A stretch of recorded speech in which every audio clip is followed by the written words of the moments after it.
Allez, on attaque, ça les fera venir. C'est parti. Eh bien, bonjour à tous et bienvenue à ce webinaire où on va parler de Kubernetes. Donc, je précise tout de suite que c'est pas un webinaire qui est très orienté sur Kubernetes et son fonctionnement basique. C'est vraiment la manière dont nous, on le déploie chez Agora Qualys et ce qu'on met à disposition pour nos clients. Donc, on sera deux pour intervenir dans ce webinaire. Donc, je vais commencer par moi, ça se fait pas, mais donc moi c'est Maximilien, je suis chef de projet chez Agora depuis un peu plus de 4 ans maintenant et j'interviens principalement sur des projets autour de clusters Kubernetes. Donc soit de la mise à disposition de clusters, soit directement du déploiement d'applicatifs pour des clients dans des clusters. Et je serai accompagné de Sébastien, je te laisse te présenter. Et bonjour à tous, tout à fait. Architecte solution chez Agora, également depuis bientôt 4 ans. J'interviens également sur la partie Cube, encore heureux pour ce webinaire, en conseil auprès des clients, que ce soit en avant-vente ou après au sein des projets qu'ils ont besoin de lancer sur nos environnements Kubernetes. Et puis, historiquement, j'ai un long passé dans la partie développement logiciel et la partie DevOps, donc sur tout ce qui est aussi intégration et déploiement au sein des clusters. Je peux leur apporter mon assistance là-dessus. Ok, donc pour aujourd'hui, on va découper notre intervention en 3 parties. Donc, dans un premier temps, on va rappeler quelques généralités sur Kubernetes et poser un petit peu notre contexte Kubernetes chez Agora Qualys. Ensuite, on va parler en détail de ce qu'on appelle en interne la couche de base Agora Qualys, c'est-à-dire les composants qu'on utilise et qu'on déploie dans nos clusters. Et enfin, il y aura une phase de démonstration où on vous montrera quelques éléments et comment les utiliser. Alors, donc, concernant Kubernetes. Donc, c'est un mot au départ qui vient du grec, qui signifie pilote, timonier, navigateur. Donc, Kubernetes, en théorie, je pense qu'on devrait dire Kubernetes, mais c'est un peu plus joli à l'oreille quand on dit Kubernetes. Ou K8s, on utilise beaucoup le terme K8s en interne, voire Kube parfois. C'est une plateforme open source d'orchestration de conteneurs. Donc, quand on parle de conteneurs, on va parler principalement de ce qu'on peut faire avec Docker sur un poste local en général. Donc, ça nous permet d'automatiser le déploiement, de faire de la mise à l'échelle facilement et de gérer d'une manière globale des applications conteneurisées. Quelques chiffres qui sont issus des repositories GitHub Kubernetes, hein. Donc c'est un gros projet qui a dû commencer, enfin il a été pris au niveau de la CNCF en 2016 si je me souviens bien. Et il y a à peu près 2 500 000 commits sur les différents repositories GitHub, ce qui est assez conséquent. C'est une communauté extrêmement active avec environ 3000 contributeurs actifs. Il y a eu 45 000 issues traitées, c'est pas neutre hein, dans le monde de l'open source. 7 millions de lignes de code à peu près et déjà 118 000 étoiles le GitHub. Ça a quelques semaines, ça a peut-être changé, j'ai pas vérifié récemment. Euh, Ensuite, moi je voulais parler un petit peu des avantages de Kubernetes. Pourquoi on entend autant parler de Kubernetes et pourquoi nous on a choisi de l'utiliser. Donc ils sont de plusieurs types. Dans un premier temps, il y a tout l'aspect portabilité. Donc en fait, c'est une archi qui est très orientée conteneur, ce qui fait elle se moque un petit peu de ce qui est en dessous, ce qui permet de la faire tourner. Pour rappel, un Kubernetes, c'est un orchestrateur, un ensemble de workers qui sont des VM en général. Et ces ressources-là sont mises à disposition pour pouvoir déployer des conteneurs. La techno on peut la qualifier d'agnostique dans la mesure où qu'on la déploie sur du VMware par exemple ou du bare metal, concrètement, d'une manière logique, ça changera pas grand-chose. Et un des avantages qu'on aime beaucoup en termes de portabilité, c'est qu'il y a assez peu de vendor locking. Je dirais assez peu parce que ça dépend beaucoup de la distribution qu'on va utiliser. Ensuite, un des avantages aussi qu'on connaît bien, c'est la scalabilité. Donc en fait, il y a plusieurs manières de scaler dans Kubernetes. La manière la plus fréquemment utilisée, ça va être le scaling horizontal de pod. Donc ça nous permet en fait d'avoir plusieurs réplicas d'un service pour pouvoir gérer plus de trafic en fait. Si je prends l'exemple d'un site e-commerce, ça peut avoir du sens quand il y a des périodes de charge, des pics de trafic, qu'on déploie plus de serveurs frontaux pour pouvoir encaisser plus de trafic et répondre mieux aux clients qui essaient de se connecter. On peut aussi faire du scaling vertical de pod, donc c'est un petit peu plus exotique comme fonctionnement, mais c'est un scaling qui nous permet de modifier en fait les ressources allouées à des pods. C'est un peu moins fréquent en termes d'usage. Et enfin, ce qu'on peut faire aussi sur le papier, c'est jouer un peu sur la taille de notre cluster pour ajouter des nœuds, en enlever. Il y a des mécanismes qui permettent de le faire automatiquement. Donc c'est très très souple en termes de scalabilité.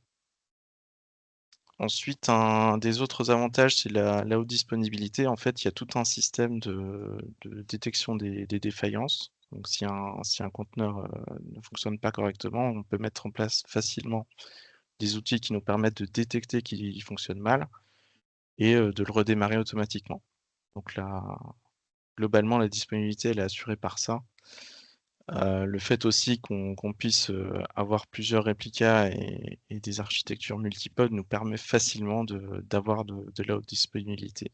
Et le dernier point, je rentrerai pas dans ce détail parce que c'est pas le sujet d'aujourd'hui, mais on a plusieurs types de déploiements, dont les state toolsets, qui nous permettent d'assurer qu'on a toujours au moins une instance qui tourne pour un applicatif donné.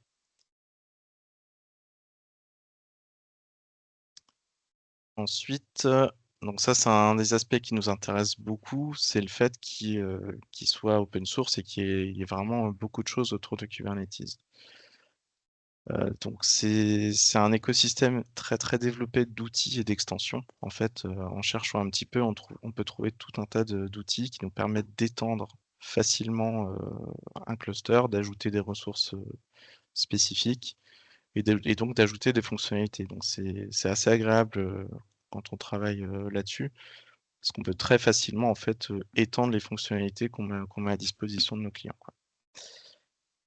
L'autre aspect qui est assez intéressant, c'est que de base, il s'intègre déjà très très bien avec des plateformes de CI/CD comme par exemple Jenkins, GitLab CI ou Circle CI par exemple. C'est très facile de mettre en place du déploiement continu.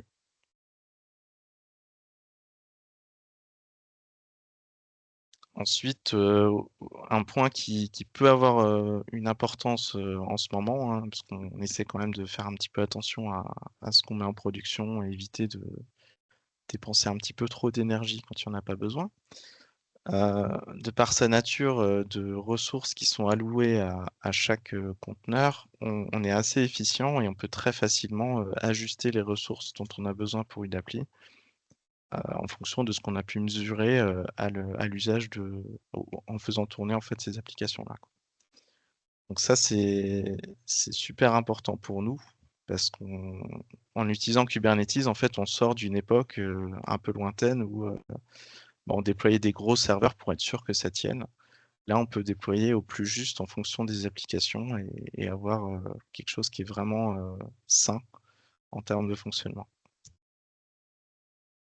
Et enfin, bon, ça, c'est des chiffres qui datent de 2022-2023, donc ils sont sans doute plus à jour, hein, mais en termes de part de marché, donc à une époque, en fait, il y avait une petite concurrence entre Kubernetes et principalement Docker Swarm.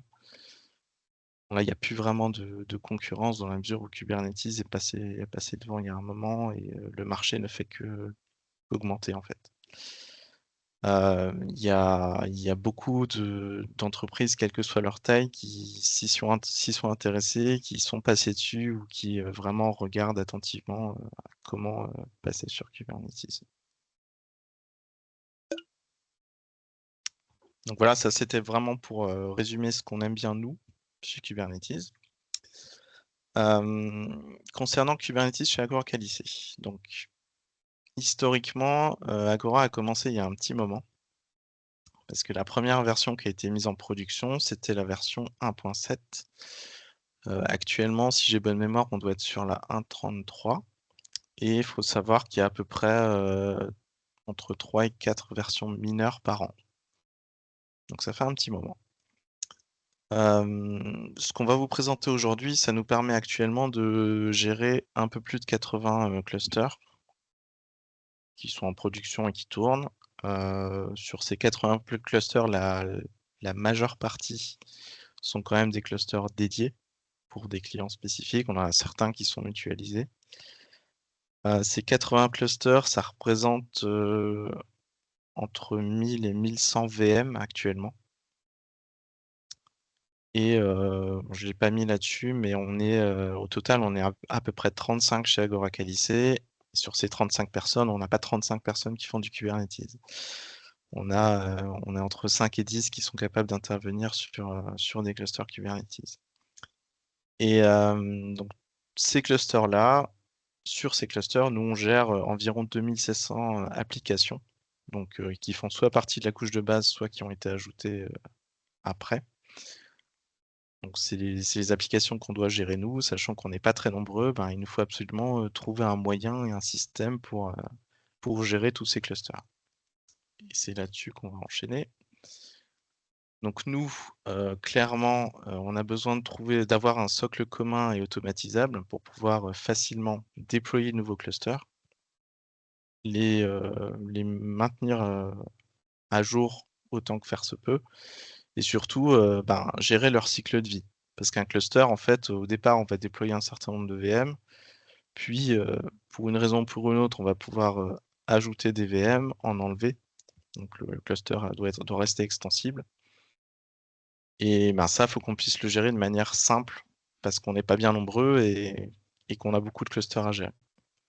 L'autre aspect qui est très important pour nous, c'est de rester le plus proche possible d'un Kubernetes Vanilla, donc ne pas trop s'orienter vers des technos qui sont un petit peu plus fermés, ou pour lesquels il y a des choix qui ont été faits dans l'implémentation Kubernetes qui ne nous permettraient pas d'être aussi souples et d'avoir des clusters qui sont faciles à déménager. Donc c'est pour ça qu'on a écarté des solutions, par exemple, comme Rancher ou OpenShift. Et enfin, c'est important pour nous de rester dans l'open source, dans la mesure où il y a certains projets auxquels on participe déjà. Donc on préfère rester là-dessus. Côté client, ce qui est très important pour nous, c'est de faciliter la prise en main pour nos clients. Il faut savoir qu'on a plusieurs typologies de clients chez Agora. On en a certains en fait qui sont administrateurs de leur cluster, donc ils peuvent tout faire.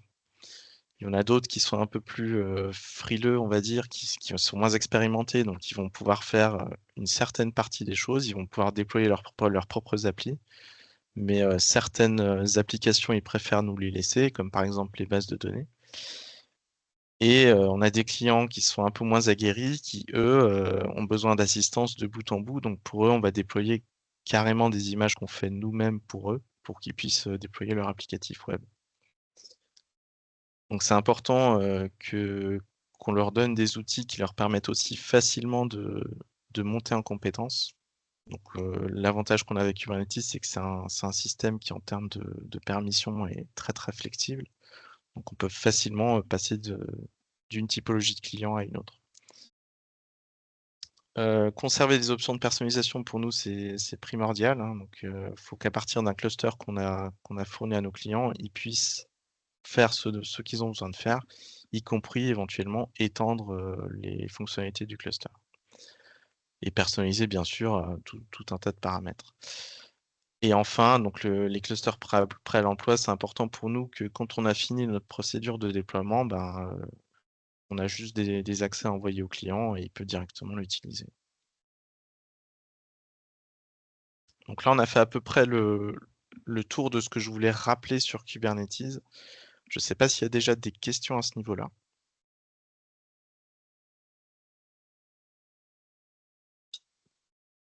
S'il n'y en a pas, j'enchaîne. En tout cas, personne n'en a posé dans le chat. Eh bien, parfait.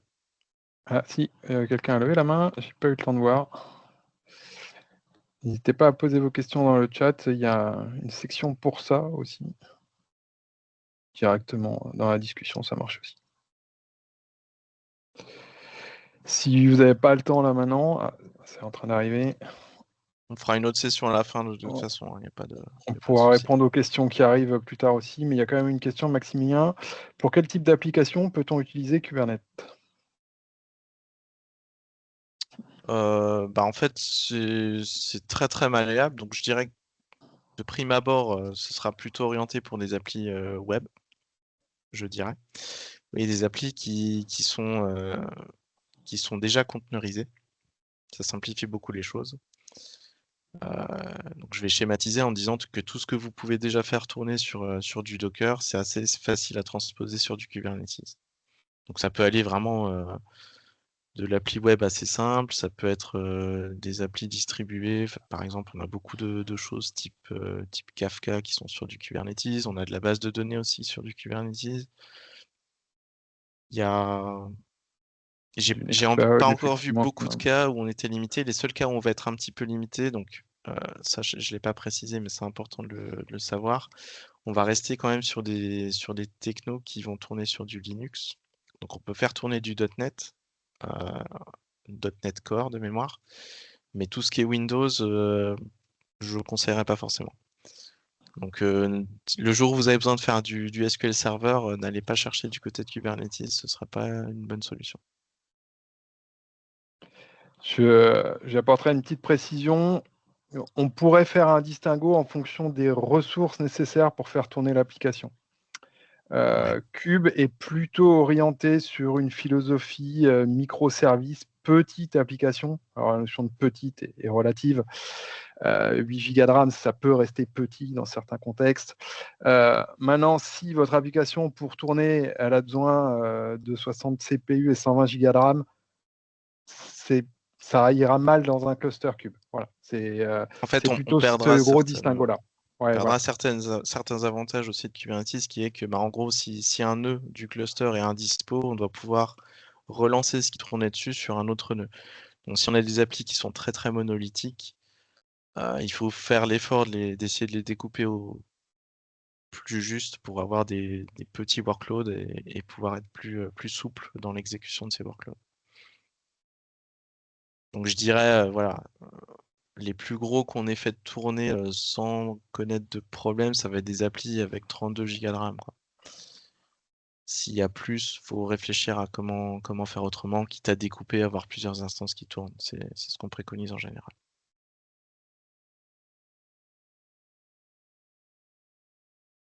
Est-ce qu'il y avait d'autres questions?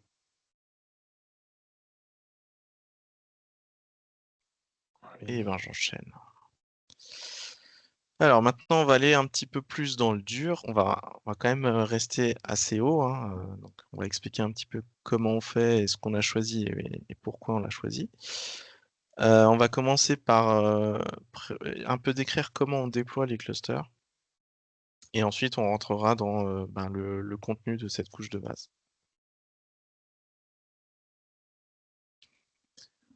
Alors j'espère que vous voyez bien, le schéma est peut-être un peu petit. Donc en fait, la phase de provisionnement de cluster, en fait, elle va être décrite en plusieurs étapes. Donc en gros, nous, on aime beaucoup faire du GitOps parce que c'est beaucoup plus simple en termes de gestion, de comprendre ce qui s'est passé, d'avoir une historisation de tout ce qui s'est passé. Donc on va favoriser cette approche-là au maximum. De quoi on a besoin pour déployer un cluster? Avec notre workflow de déploiement, on a besoin vraiment d'un réseau et d'un firewall qui nous permettent d'y accéder. Donc au niveau du firewall, par défaut, pour l'instant, on utilise toujours de l'OPNsense. Et sans cette partie réseau, en fait, on n'a pas de cluster, donc c'est vraiment la première étape. on déploie notre réseau, le firewall qui permet d'y accéder. Ce qu'on a ajouté ces dernières années, c'est pour nous des systèmes d'accès plus simples à ce qui sera déployé dans le cluster. Pour ça, on utilise un système de bastion qui s'appelle Teleport. Donc dès que notre firewall est prêt, il doit permettre de faire tout ça. La deuxième étape, elle va s'inspirer, enfin utiliser beaucoup une techno qui s'appelle Terraform, qui va nous permettre d'avoir une infra-cible et de stocker en fait à quoi doit ressembler cette infra-cible. Et l'objectif, c'est de s'en rapprocher à l'identique, quoi. Donc Terraform va nous permettre de provisionner des machines, donc ce qu'on a appelé les VM ici. Voilà. C'est des machines sur lesquelles pour l'instant il n'y a pas encore Kubernetes, donc elles sont juste là, hein. Elles sont déployées via un workflow qu'on utilise qui s'appelle Argo Workflow, qui va simplement lancer tout ce workflow-là. C'est l'étape basique, on déploie nos machines. Une fois que nos machines sont déployées, on va passer par du scripting Ansible pour installer correctement ces machines. Donc on va tout faire via Ansible. On va gérer comme il faut tout ce qui est partitionnement sur les machines, tout ce qui est adressage et compagnie. Et on va aussi installer en fait la partie Kubernetes. Donc sans rentrer trop dans le détail, ce qui est super important comme service, c'est le kubelet qui va être installé sur chaque machine du cluster. À la fin de cette étape-là, vu qu'on utilise beaucoup le GitHub, je l'ai dit tout à l'heure, on va avoir une entrée qui va être ajoutée dans notre Argo CD, qui est notre outil de déploiement principal.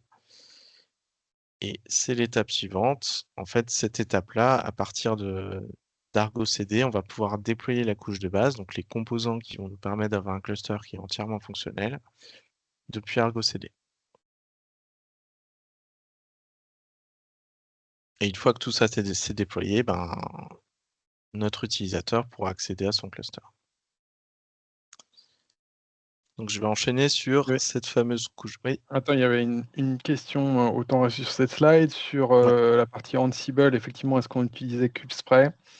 On utilisait historiquement Kubespray pour gérer nos clusters et depuis, on a migré vers un workflow maison, enfin un playbook Ansible maison, pour passer pour se détacher de Kubespray en fait, qui présentait de plus en plus de lenteur à l'utilisation.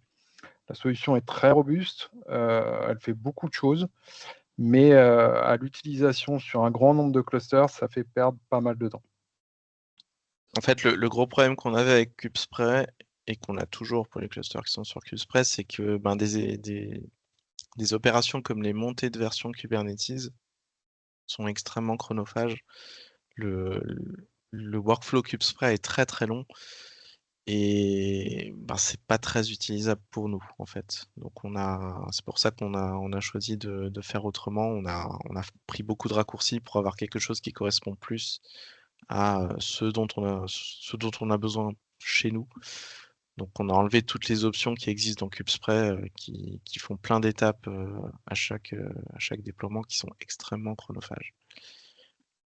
Et surtout, on diminue le risque qu'il y ait une erreur sur une des machines, parce que pour ceux qui ont utilisé Kubespray, vous devez savoir que parfois, ça se passe pas comme prévu. Alors, j'enchaîne. Donc, ça, c'est un gros schéma, faut pas prendre peur, hein. On va découper un petit peu chaque élément pour regarder en détail ce dont il s'agit. Donc, en gros, sur ce schéma, on voit les différents composants qu'on utilise sur la quasi-totalité de nos clusters. Pourquoi je dis la quasi-totalité de nos clusters? On a certains clients qui veulent faire comme ils veulent et dans ce cas-là, on leur déploie pas cette couche-là. C'est pas un souci. Donc, on va y aller section par section. Donc, j'ai une première partie, on va parler plutôt de la partie réseau et exposition. Donc, en fait, notre cluster, en son sein, il a besoin de ce qu'on appelle une CNI, Container Network Interface, pour que, en fait, qu'il y ait un réseau interne au cluster et que les pods se voient entre eux, qu'ils puissent voir à l'extérieur et compagnie. Donc, pour ça, on utilise Cilium. Historiquement, on avait par le passé utilisé Calico, mais sur certaines versions, on commençait à avoir des problèmes. Et Cilium est vraiment très répandu actuellement. Donc c'est ce qui nous permet d'avoir le plus de projections. Pour l'instant, on en est globalement assez content. Pour la partie Ingress Controller, donc l'Ingress Controller, c'est ce qui permet en fait aux requêtes qui arrivent dans le cluster d'être correctement routées vers les bons conteneurs. Pour l'instant, on utilise toujours Nginx. On est assez à l'aise avec la configuration d'Nginx et globalement, c'est assez robuste pour l'usage qu'on en a. Donc, on reste là-dessus. On avait quand même un petit peu regardé ce qui se passait du côté trafic, mais on est plus à l'aise avec Nginx pour l'instant. Et enfin, sur la partie gestion des certificats, donc de base, quand on va déployer un cluster, on doit tout de suite mettre en place un certain nombre de domaines et déclarer des ingresses pour ces domaines dans le cluster. Donc on déploie systématiquement toute la stack qui nous permet de générer du certificat Let's Encrypt, donc avec Cert Manager et un cluster issuer qui est branché à Let's Encrypt. Donc on peut de base faire du certificat en utilisant le protocole ACME, donc avec une validation HTTP.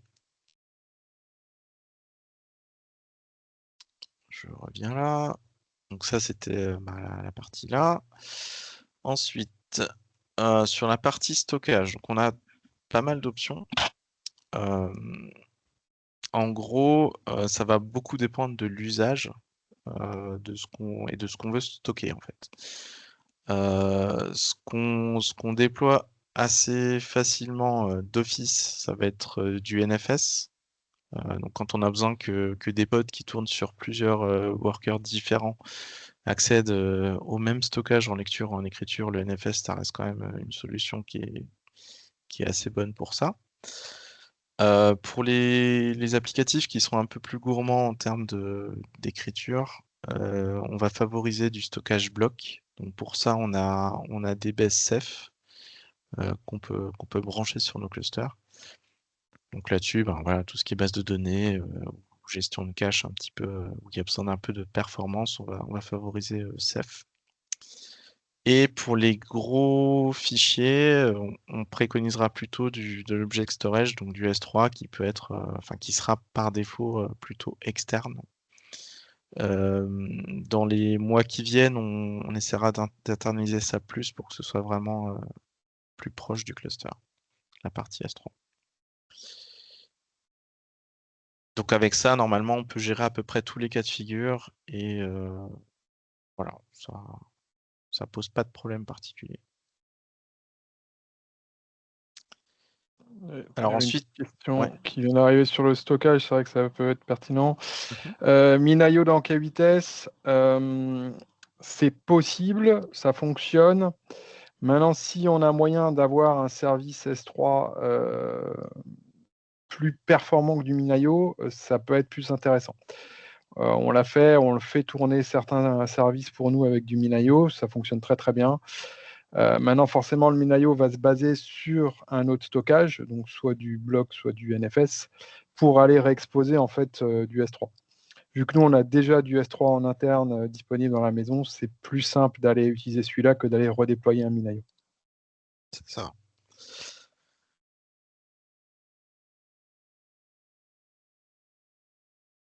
Alors, un petit focus sur la partie métrique et log. Donc, de base, dans nos clusters, on va utiliser, déployer systématiquement donc Prometheus, Loki et un dashboard Grafana pour voir tout ça. Donc, Prometheus, en fait, ça va nous permettre de récupérer les métriques du cluster. Donc, c'est très, très utile, ça, quand on veut un peu surveiller.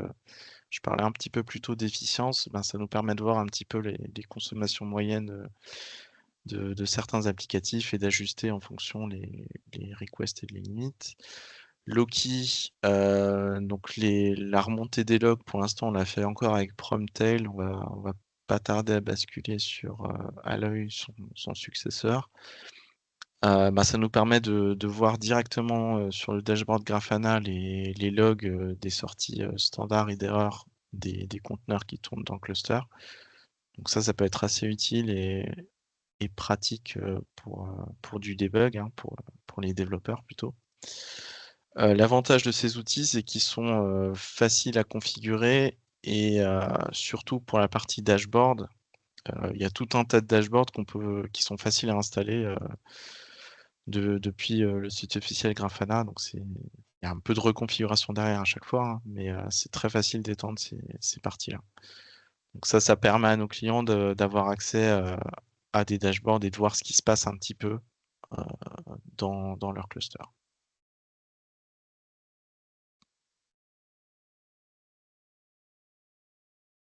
Ensuite, alors ça c'est une partie qui est plus de l'interne, donc elle ne sera pas forcément très très visible pour nos clients. Donc nous on a développé il y a un petit moment déjà un système de supervision qui nous permet de récupérer en fait les métriques Prometheus des différents clusters qu'on gère et de les agréger dans une techno qui s'appelle Mimir qui nous permet de déclencher en fait des alertes vers notre système de supervision.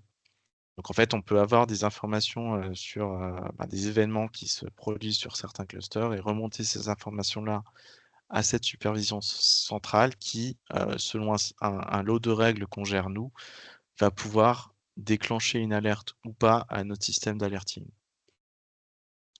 Donc ça, c'est assez puissant et on s'en sert énormément. Donc ça nous permet d'avoir une stack vraiment de supervision de bout en bout pour les clusters.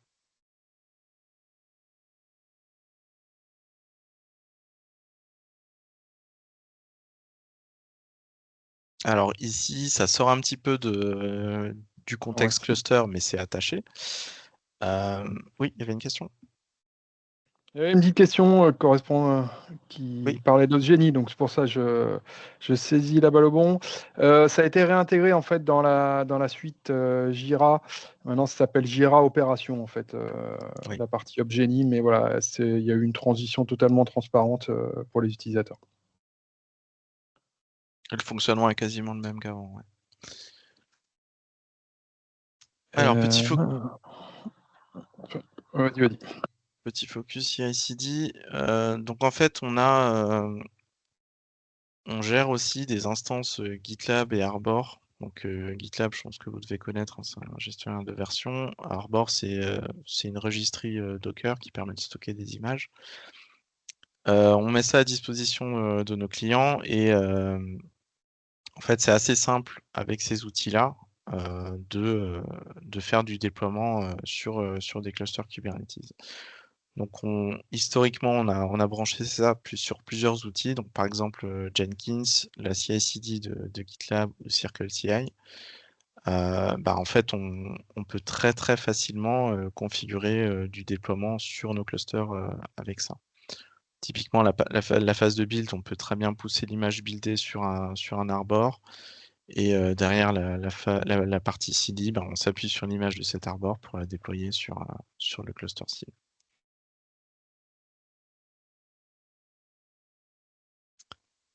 Et on va finir là-dessus, je crois. Donc j'ai un peu parlé plus tôt d'un outil qui s'appelle Argo CD. Donc Argo CD, c'est un outil qui est assez central chez nous, qui va nous permettre de surveiller un certain nombre de repositories Git. Et en fonction de ce qui se passe sur ces repositories Git, de lancer des synchronisations sur un ou plusieurs clusters. Donc là, en l'occurrence, tout à l'heure, quand je vous parlais de 80 clusters qu'on gère, on a ces 80 clusters qui sont configurés dans notre Argo CD centrale. Et on peut mettre à jour les éléments de cette couche de base ou d'autres applications via cet outil-là. Donc c'est un outil qui est assez pratique et assez malin. Il y a une petite interface graphique où on peut voir un petit peu ce qui se passe. Il détecte quand il y a un changement entre le contenu du repository Git qui surveille et ce qui est déployé sur le ou les clusters cibles, et il essaie de remédier. Donc en fait, il va forcer la mise à jour en fonction de la base de vérité qui est toujours le repo Git. Donc historiquement, ça fait très très longtemps qu'on est sur Argo. Avant ça, il y avait eu des tentatives avec Flux, mais on était moins à l'aise avec Flux. Donc Argo, c'est ce qu'on utilise encore beaucoup et on en est très très content. Je crois que j'ai à peu près fait le tour pour le contenu de la couche de base. Donc, je ne sais pas s'il y a d'autres questions. Il y a eu quelques questions qui sont arrivées sur le chat. Peut-être juste refaire un point pour ceux qui n'ont pas lu. Effectivement, il y avait des questions autour de l'isolation entre clients dans Mimir. En fait, le produit est pensé multi-tenant, donc chaque client est isolé dans son tenant à lui. Et c'est un outil interne pour nous.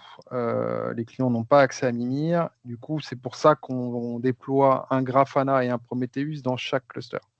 Comme ça, les clients, dans leur cluster, ils ont leurs métriques.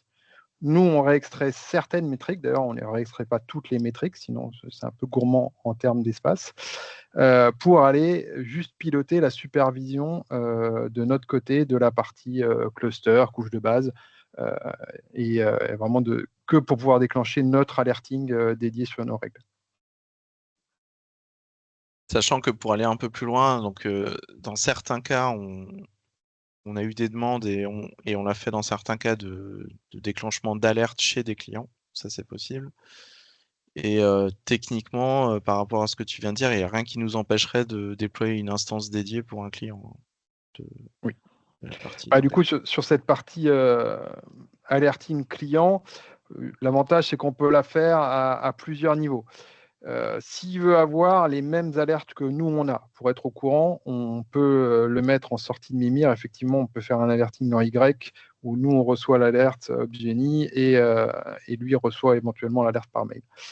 Mais si lui, il veut programmer ses propres alertes, il peut aussi le faire directement sur la stack dans le cluster, justement, voilà, avec l'alert manager qui est présent dans le cluster. Donc, nous, on n'a pas d'alerte configurée là-dessus. Par contre, si le client a envie d'en configurer, soit dans l'alert manager qui est sur le cluster, soit sur Grafana aussi, on peut faire de l'alerting via Grafana directement. Donc là, il est autonome là-dessus. C'est à lui de configurer ses alertes si lui le veut. L'avantage, c'est qu'on a vraiment une séparation comme ça de l'alerting. Nous, on a nos règles. On a fait ce qu'on a appelé des rulebooks, donc vraiment des types de règles en fonction des typologies de clusters qui sont jouées sur tous les clusters qui sont de la même typologie dans Mimir. Et après, s'il y a des règles très spécifiques pour un client, on peut aller les mettre dans le cluster du client.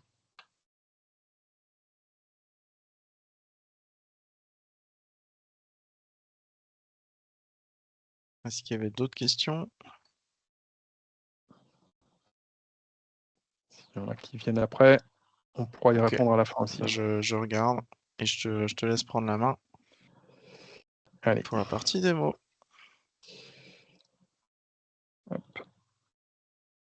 Alors, merci Maximilien pour toutes ces présentations théoriques. L'idée là maintenant qu'on avait, c'était d'aller un peu plus dans le concret, se dire ok, moi client, j'ai un cluster chez Agora Calicé, qu'est-ce que vous me livrez et avec quoi je vais pouvoir travailler. Donc dans cet exemple, on va plutôt partir dans l'idée d'un client qui a un cluster dédié et qui a quand même une certaine expérience avec Cube. Maximilien l'a évoqué, on peut faire des simplifications, mais on ne rentrait pas tout de suite là-dedans. Donc la première chose, on vous l'a dit, nous, on veut un cluster qui est le plus standard possible. Donc qu'est-ce qu'on va vous livrer? C'est un accès de type service account qui est administrateur du cluster.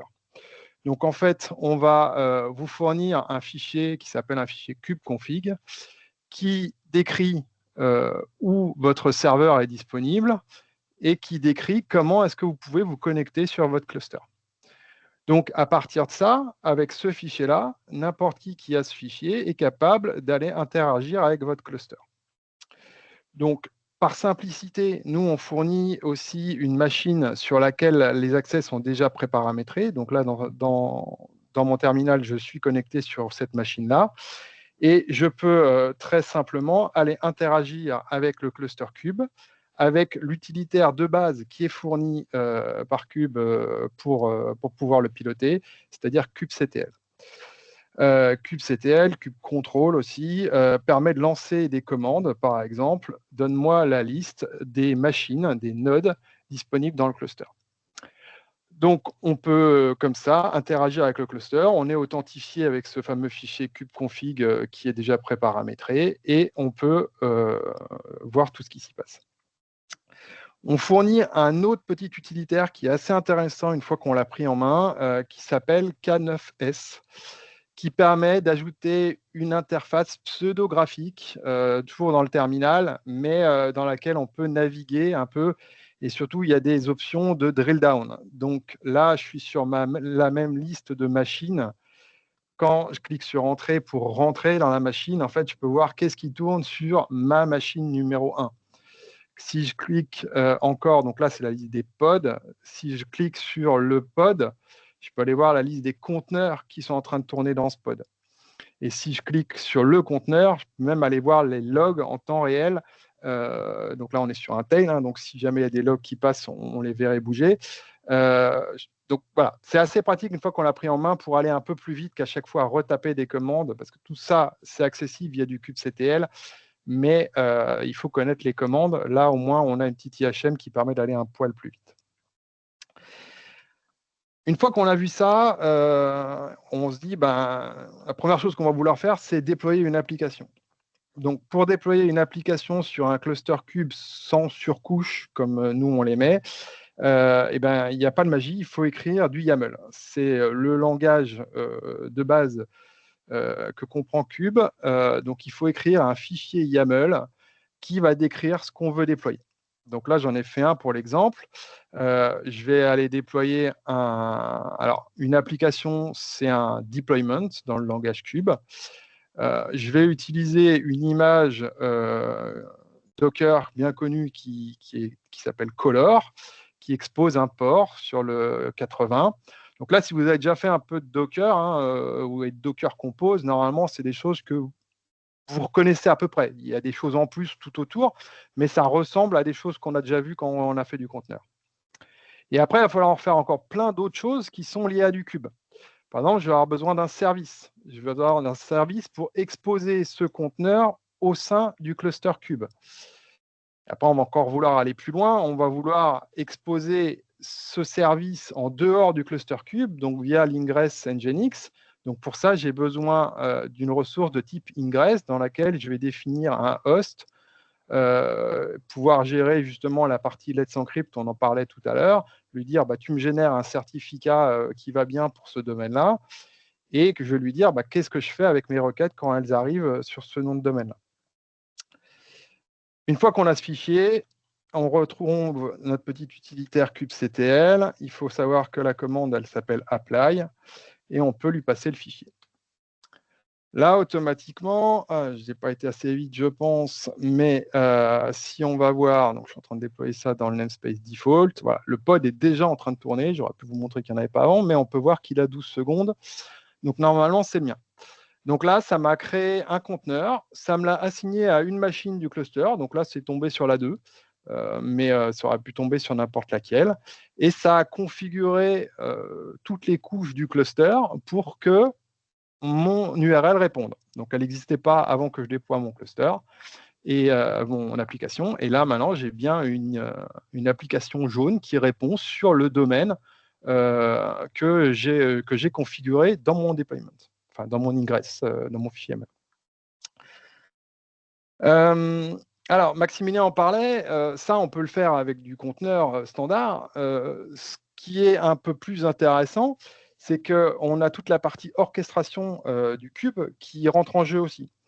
Donc, si jamais je supprime mon conteneur, alors on ne l'a même pas vu se terminer, mais on peut voir que l'âge a été remis à 0. Donc, j'ai supprimé mon pod, pardon, pas mon conteneur. Il a été automatiquement recréé. Forcément, il y a un deployment qui dit je dois avoir un pod qui tourne. Donc, j'ai mon deployment yellow qui me dit je dois en avoir un qui tourne, toujours un qui tourne. Donc, forcément, la cube, en permanence, il écoute, et si jamais le pod s'arrête, il le relance. Il me dirait toujours pareil, ça existe aussi avec du Docker Compose, on peut le faire, tout à fait. Et on a aussi la partie scaling. Et là, on commence un peu à se détacher, puisque automatiquement, j'ai juste dit, tiens, je veux 2 instances de mon pod. Et là, Cube, en tout cas la partie scheduling de Cube, s'est arrangée pour déployer une nouvelle instance de mon image Docker. On peut voir d'ailleurs que les deux ne tournent pas sur la même machine. Il y en a une sur la machine 3, une sur la machine 2.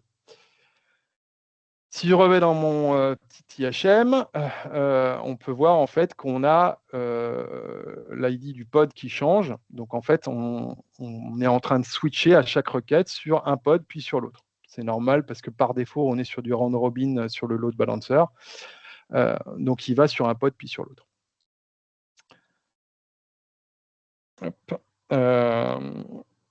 Donc là, voilà. Là, la version la plus basique pour déployer une application, on écrit un YAML, on l'applique à la main et ça permet de déployer une application. Maintenant, si vous avez déjà un peu bossé effectivement dans la partie développement applicatif, ça va bien en mode prototype, mais vite, on a envie un peu d'automatiser les tâches. On a envie notamment que quand je déploie, quand je fais une modification sur le code, automatiquement, il y ait l'image qui soit construite et l'image qui soit redéployée. Donc pour ça, on a fait un deuxième petit projet d'exemple, alors sur du GitLab, puisque comme l'a présenté Maximilien, nous, c'est notre outil de choix pour la gestion de sources.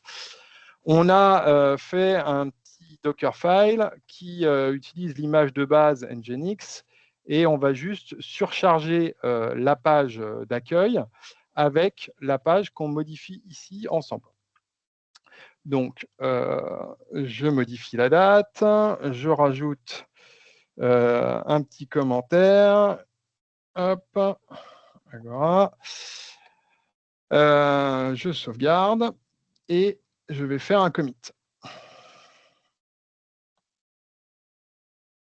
Donc là, je suis que au niveau de mon gestionnaire de sources, donc je suis développeur, j'ai fait une modification. Et là, on commence à rentrer dans l'intégration qui est intéressante avec du GitLab, puisque automatiquement, j'ai un pipeline qui vient se lancer. Donc là, il faut connaître la syntaxe GitLab. Hein. Si vous avez un Jenkins, ça marche aussi, on peut le faire aussi, il n'y a pas de problème.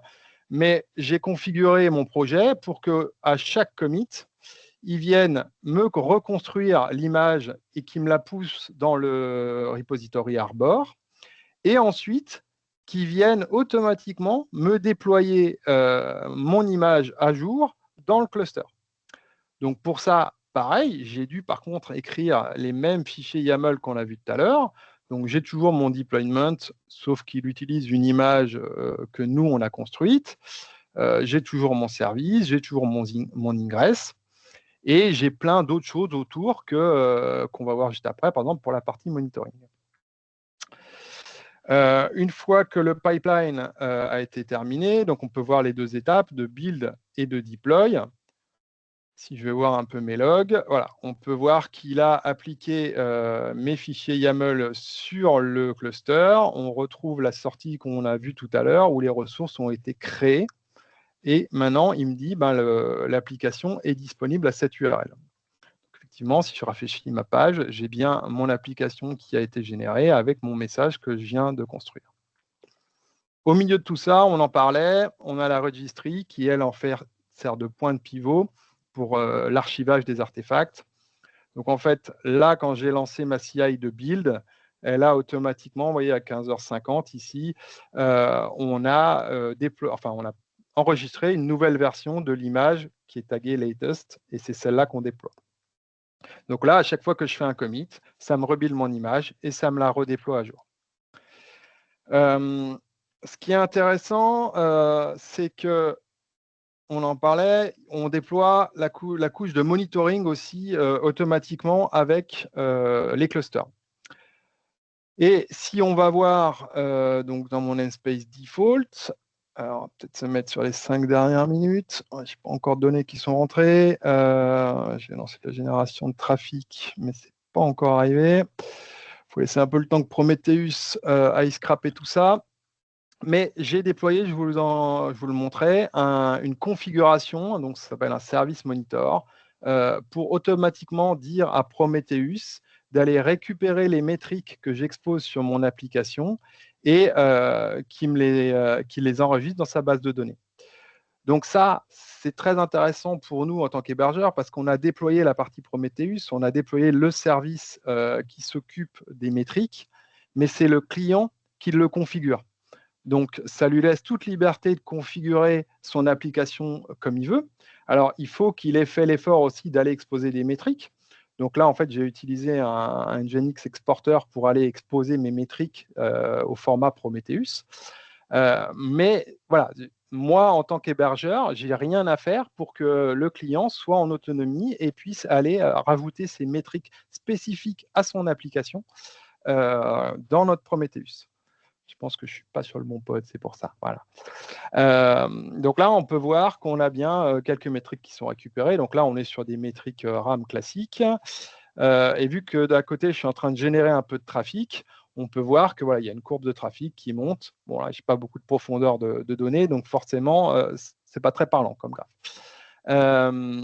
Et pareil, donc on peut aller définir des dashboards spécifiques à son application. Donc là, par exemple, vu que j'ai utilisé Nginx Exporter, j'ai créé un dashboard, je l'ai importé, il existe dans la communauté, pour aller afficher des métriques un peu plus détaillées sur les instances Nginx. Et par exemple, on peut voir qu'en parallèle, j'ai 25 connexions actives avec mon serveur Nginx qui sont en train de faire des requêtes. J'ai lancé un outil qui me balance tout un tas de requêtes. Pareil, on peut aller voir les logs directement donc dans le namespace Nginx.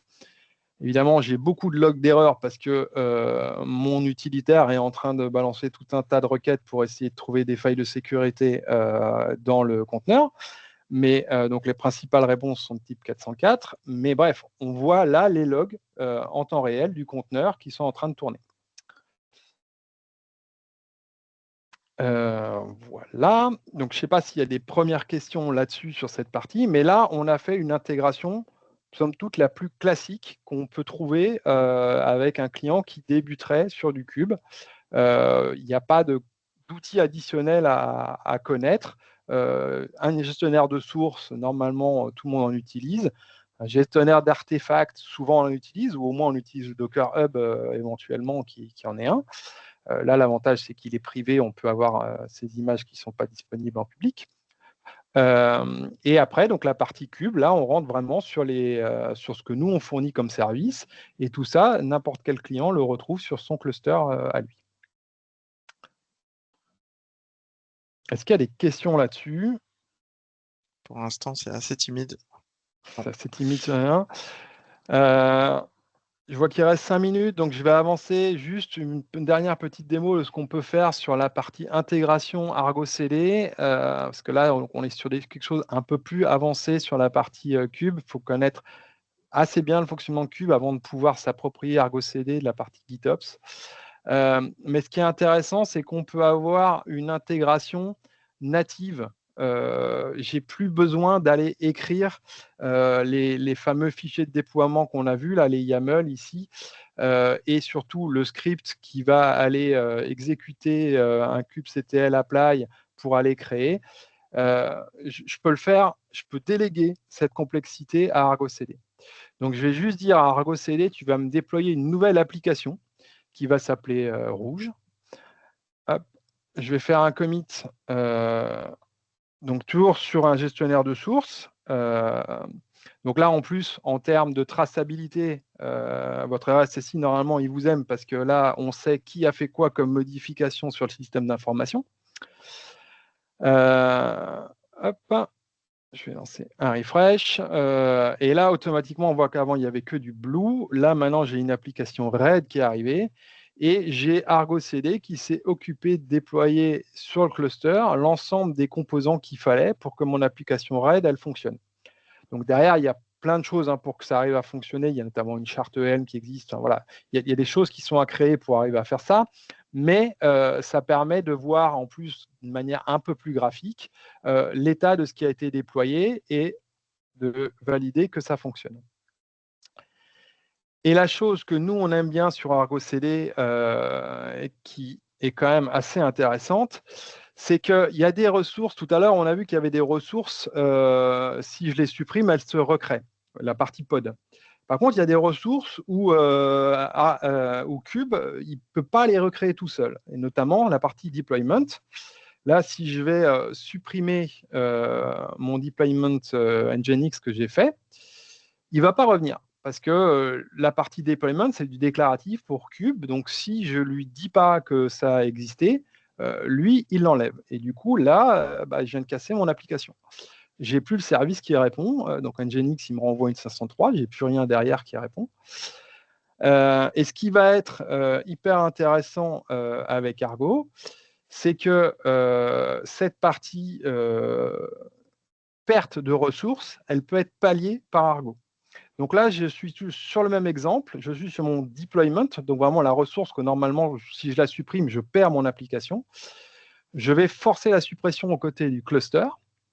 Et là, automatiquement, en fait, il y a Argo qui a fait ce qu'on appelle du self-healing, la remédiation, et il a redéployé l'application comme on lui a demandé, comme c'est écrit dans le Git. Donc là, mon application RAID, elle est tout de suite fonctionnelle. Évidemment, j'ai eu une micro-coupure de service. J'ai quand même supprimé le pod à un moment donné. Si quelqu'un tombe, pile à ce moment-là, il n'y avait plus rien derrière. Mais ça s'est réparé tout seul. Donc nous, sur la partie couche de base qu'on fournit, c'est vraiment quelque chose qui nous intéresse énormément. Parce que si jamais, je ne l'ai pas montré tout à l'heure, mais sur les différents namespaces, on peut retrouver les briques qu'a présenté Maximilien tout à l'heure. Si un client venait à nous supprimer l'ingress Nginx par mégarde, une erreur, ça arrive, automatiquement, il y a notre Argo CD qui va venir le redéployer et le reconfigurer tel que ça a été prévu à la base.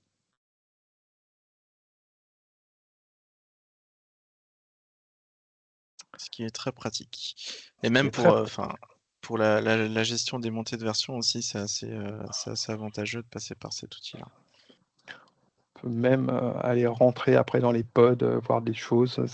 Ça peut être intéressant, éventuellement même pour des personnes qui ont moins d'expérience avec Cube. Maintenant, pour arriver à gérer tout ça, il faut avoir quand même un peu d'expérience avec Cube. Et on a un seul Argo CD qui est connecté à tous nos clusters. Oui. Mais attention, pour l'instant, il poll plusieurs repositories Git. En fait, initialement, on avait un seul gros repository Git avec toutes les applis de tous les clusters et ça fait un petit moment qu'on a commencé à éclater ça en plusieurs repositories pour que ça aille un peu plus vite. En fait, donc on a un repository par cluster. Et là-dedans, ce qu'on va déployer, par exemple, tout ce qui est classe de stockage, on va les pusher dans ce repository-là. C'est son but. Déployer un Argo juste pour un cluster, ça se fait, mais c'est un peu gâché. On peut voir là sur la partie settings d'Argo, il y a le cluster dans lequel il est déployé. Là, pour la démo, c'est ce qu'on a refait. Mais sinon, on peut gérer tout un tas de clusters directement là-dedans. Et pareil, on peut gérer tout un tas de repositories Git ou autres pour aller récupérer que ce soit des sources ou des artefacts.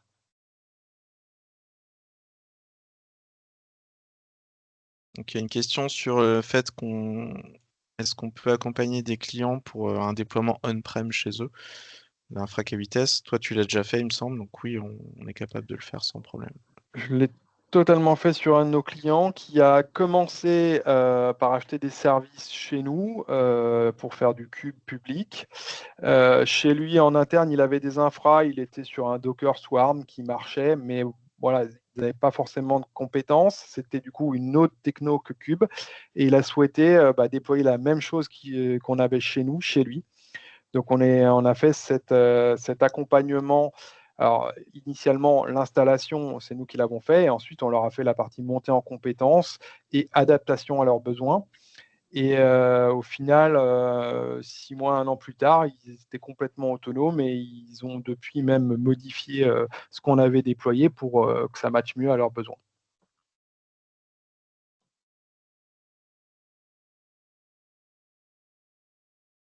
Ok. Je te reprends juste la main. Vas-y. Alors, donc là, on a vu au niveau de la démo, donc il y a eu quelques questions. Je ne sais pas s'il y a d'autres questions qui pourraient un peu sortir de ce qu'on a vu. parce que l'heure est déjà finie, donc il va falloir qu'on arrive au bout, malheureusement. Donc n'hésitez Allez, pas si vous avez encore quelques questions. on prend il y a quelques dernières questions qui viennent d'arriver. L'hybridation multi-cloud, ça va dépendre grandement de la connectivité réseau qu'on peut avoir entre les nodes. Cube, c'est un cluster. Un cluster, il ne faut pas qu'il y ait une latence trop grande entre les machines du cluster. Sinon, on a rapidement des problèmes. Donc, ça peut se faire, mais c'est à travailler au cas par cas. Les montées de version cube, bah pour le coup, Ansible, Ansible qui gère la montée des versions. Donc, ce qu'il faut savoir avec les montées de version cube, c'est qu'on commence par mettre à jour le control plane, donc le master du cluster, et ensuite on met à jour les nodes. Et il faut bien faire chaque montée de version n à n+1, puis n+1 à n+2. On ne peut pas en sauter. C'est pour ça qu'il faut essayer de ne pas prendre trop de retard, sinon après ça peut prendre un peu de temps, surtout pour nos clients qui sont encore sur les workflows en CubeSpray. Des fois, c'est un petit peu long. Les updates de sécu des VM, bah là, on est sur de l'infra traditionnel, hein, donc à gérer à côté, c'est pas lié à du cube.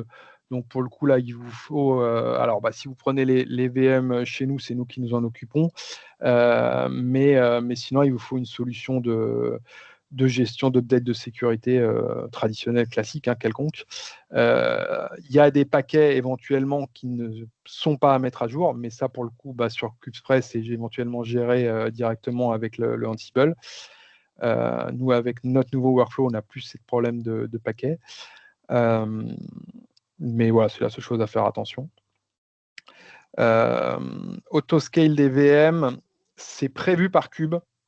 Le cluster autoscaler, ça s'appelle. Par contre, il faut que l'infrastructure de IaaS en dessous soit compatible. Donc, c'est compliqué. Et les montées de version, alors, sont faites c'est plutôt nous qui poussons pour faire les montées de version. Par contre, chez Agora, on a comme philosophie de faire ça un peu en binôme avec nos clients pour trouver un moment aussi où ça les arrange. Donc voilà, on ne force pas une mise à jour, on encourage les mises à jour et on essaye de se mettre d'accord avec les clients parce que si en même temps ils ont une grande phase d'activité ou qu'ils ont prévu des déploiements applicatifs à ce moment-là, on peut avoir des effets de bord toujours, donc on préfère faire ça plutôt en mode DevOps du coup. Juste pour compléter ce que tu dis là, il faut savoir que quand on fait une montée de version, donc on va devoir passer sur chaque nœud et chaque nœud doit être mis à jour. Ça sous-entend en fait qu'on va complètement vider le nœud. Donc les conteneurs qui tournaient dessus, ils doivent être redémarrés. Donc ça veut dire qu'il y a des micro-coupures le temps de la montée de version. Les conteneurs vont tous être arrêtés et redémarrés dans le cas de la montée de version. Et dans certains cas, un autre cas qui peut être problématique pour les montées de version, bon, c'est pas un cas qu'on a souvent, mais il arrive parfois qu'il y ait des changements un peu structurants sur certaines ressources, la définition de certaines ressources, qui nécessiteraient que le client en fait mette à jour ses ressources déployées sur le nouveau modèle. En général, ça en est prévenu longtemps à l'avance, mais ça peut être aussi un frein.